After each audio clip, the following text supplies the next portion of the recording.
Sarah Morgenthau. She's a Democrat running for Congress in the 2nd District, wants to replace the outgoing Jim Langevin. Sarah, welcome in.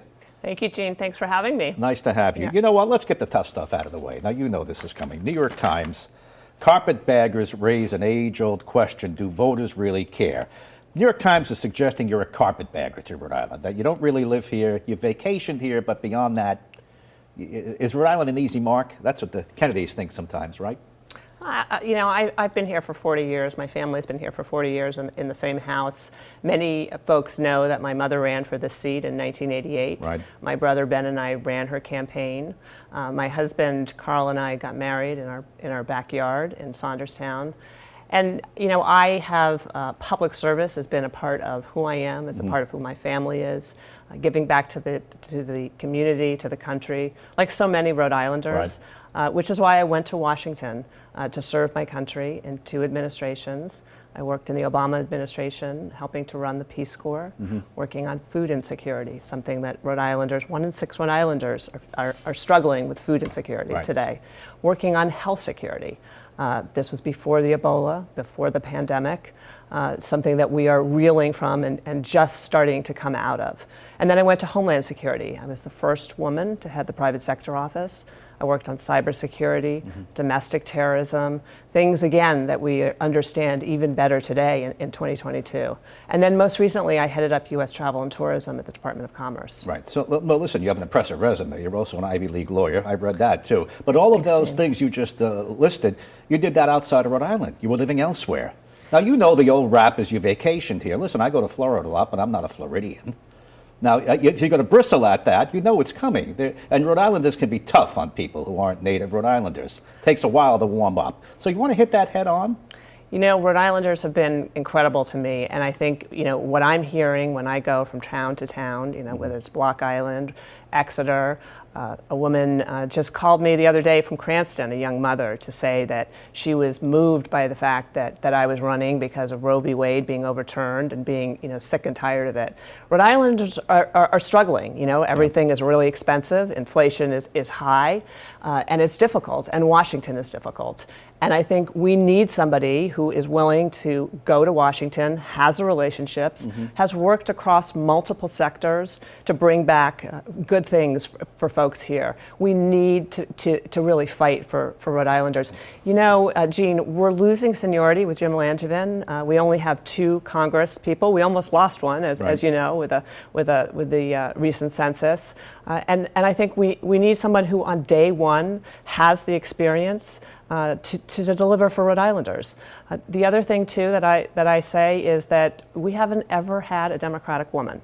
And I think that that's important. We haven't had a woman in this seat in over 30 years. Look, Gene, you know this. Alan Fung is the one that we have to beat. I can beat Alan Fung, and folks know that. I draw the greatest contrast. And in part, it's because of the work that I've done in Washington, the relationships that I have in Washington. I was very pleased to roll out the endorsements of Senator Gillibrand and Senator Cory Booker, 2 presidential candidates. And I have worked on the issues that are important to people here. Let me be fair to Alan Fung. He was elected time and again as the mayor of Cranston, a tough city to run. Many surveys say it's one of the best cities to live in America. He's very popular in the district. He's leading all the polls, and he certainly knows every city and town in the 2nd District. Now, I know before we went on, you're telling me where Saunderstown begins and where South Kingstown begins, but you can't discount Alan Fung. He's very popular. Well, you know what? I would say I draw a contrast. Just last night, he announced that he is against the Inflation Reduction Act. That's about jobs. That's about reducing inflation. Right. That's about mitigating against climate. He's against abortion. Right? We just had. He's pro-choice with exceptions. Well, he said that on the record to me. He's pro-choice with certain exceptions. Go ahead. Well, I'm not sure we want to have those exceptions. He has said that he would vote with Kevin McCarthy. Just the other day, there was a bill where the Republicans blocked health care access to veterans. We can't allow that. I worked at Homeland Security. I worked with frontline workers who were on the trenches, on the front lines, in the aftermath of 9/11. We need to protect them. We need to protect our veterans. So this is a contrast, and I know the contrast because I've worked on the issues. Well, Alan Fung, I suppose, could counter. He's worked with the Department of Transportation. He's worked with the sewage authorities. He's worked with Rhode Island local issues, where you're touting a lot of Washington issues. You've worked Homeland Security, this and that. Do you see the contrast that Rhode Islanders might say?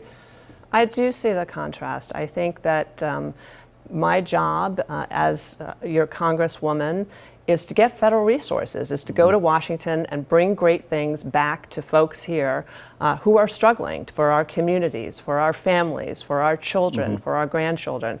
And Jean, I don't want to discount again the fact that a woman's perspective is important. I've raised 3 kids. I have 2 parents who are no longer living.